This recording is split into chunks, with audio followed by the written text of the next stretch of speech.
actually 2 newborns, and last one was the little girl Chiho.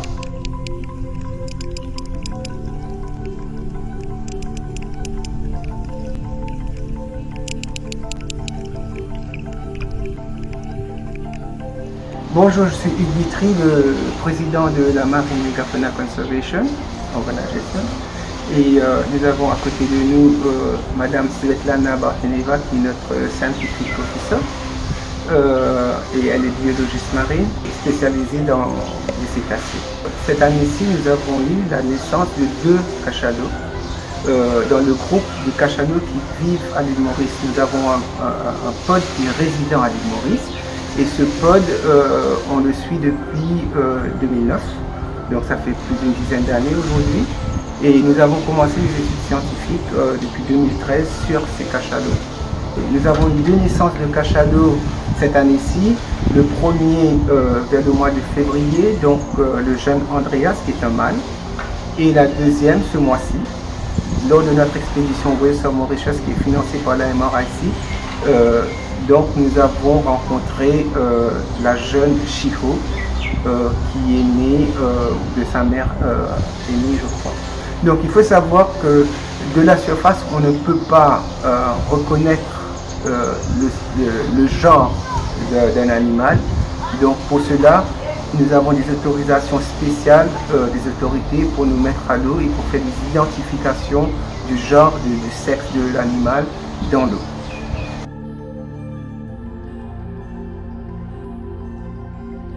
Pourquoi c'est si spécial quand c'est une fille? Il faut savoir que quand on suit la dynamique d'une population des animaux résidents et surtout des animaux d'un groupe aussi vulnérable que celui de l'île Maurice, qui comporte entre 30 et 35 animaux, donc on peut dire que c'est une toute petite population.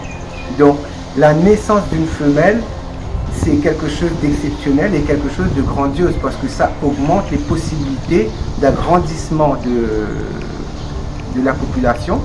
Les mâles, aussi bien que les mâles, eux, ils vivent dans le pod jusqu'à l'âge de 9 ans ou 10 ans et après ils quittent le pod pour vivre en solitaire. Donc ils vont dans les mers du Sud. Donc ils ne sont plus comptés dans les animaux résidents alors que les femelles restent toute leur vie à l'île Maurice et dans les eaux mauriciennes, et un cachalot ça vit environ 70 ans.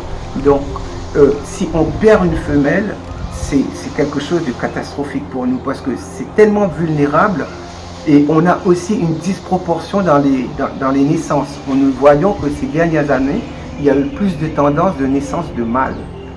Donc ce qui fait que la population stagne.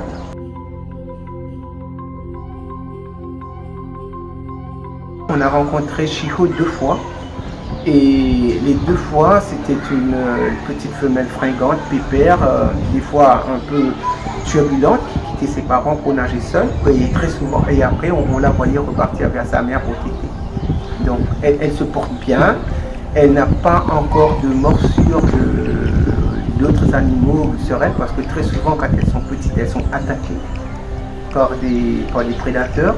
Donc il leur manque des morceaux de queue, il leur manque des petits morceaux de nageoire. Donc pour l'instant elle est encore impeccable et elle se porte très bien.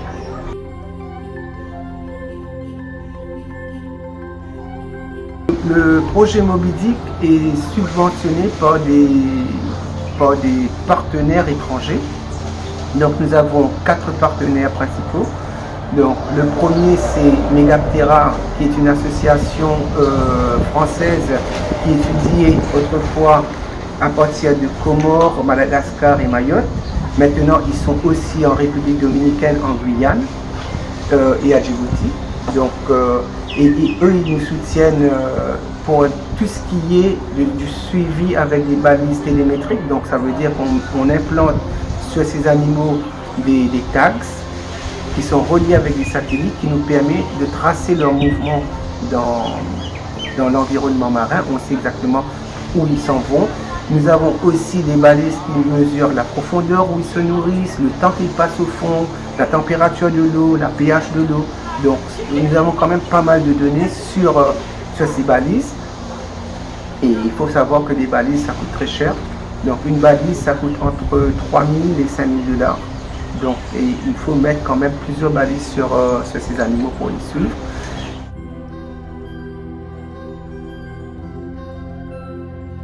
La population de requins diminue chaque année de plus en plus. On a presque plus de requins dans les eaux mauriciennes. Et les tortues, on a vu que pendant le confinement, il y a eu beaucoup de tortues qui ont été prélevées alors que c'est interdit par la loi de les manger.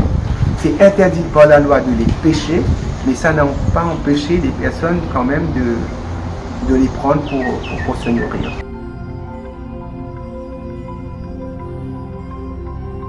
Si nous avons un message pour les Mauriciens, nous voyons qu'en ce moment, il y a de plus en plus de personnes qui proposent des sorties pour aller voir les cachalots. Il y a des règles à respecter, il y a des distances à respecter et des vitesses à respecter. Donc, et la réglementation du Dolphin and Whale Watching Act qui a été émis par la Tourism Authority à la section 8.1b dit clairement et spécifiquement que no person shall swim, dive or snorkel with a whale. Donc, unless written authorization for scientific or educational purpose. Ça, c'est le point 8.2.